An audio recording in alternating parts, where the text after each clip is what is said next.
Quand on traverse un divorce, à l'âge d'être grand-parent, Noël peut devenir un vrai casse-tête et un véritable défi. Et c'est souvent encore plus compliqué que pour des jeunes parents. Parce que comme vous, vos enfants ont des décennies d'habitude autour des fêtes. Même adultes, le changement peut être déstabilisant pour eux. Et puis, les familles se multiplient. Il y a vos beaux-enfants avec leurs propres parents qui parfois sont eux-mêmes séparés. Et donc là, les agendas explosent. Et puis, selon l'âge ou l'implication de vos petits-enfants dans votre vie, la gestion émotionnelle peut être extrêmement difficile et périlleuse. Ils peuvent ressentir et exprimer beaucoup d'émotions. Et c'est souvent à vous, leurs grands-parents, qu'ils auront envie de venir se confier. Alors, comment aborder ce Noël si vous n'avez encore rien prévu ou que vous n'avez encore rien organisé parce que vous ne savez déjà pas si les enfants seront avec vous ou avec votre ex-partenaire? Ne compliquez pas la situation.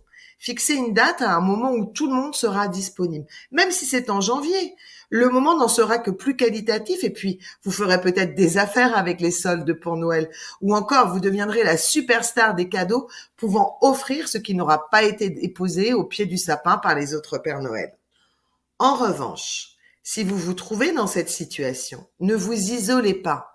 Faites-vous inviter dans la famille, chez un voisin ou chez des amis en posant vos limites dès le début de l'invitation sur ce que vous êtes capable de faire, de vivre, de cuisiner, voire même de manger. Vous pourriez aussi lancer une nouvelle tradition en invitant chez vous des gens qui sont seuls et qui se trouvent dans une situation identique à la vôtre.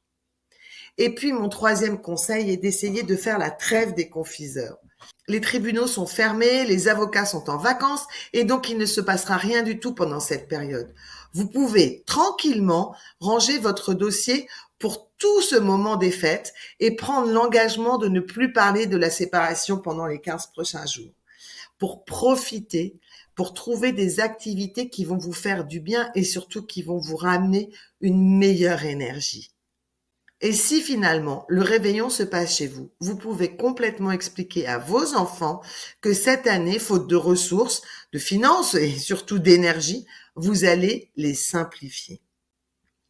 Ce Noël, même s'il est émotionnellement éprouvant, il peut être différent et il peut être quand même rempli d'amour et de nouveaux souvenirs. Dans le temps qui nous sépare des fêtes, réinventez ce moment à votre image et peut-être comme vous l'avez toujours souhaité.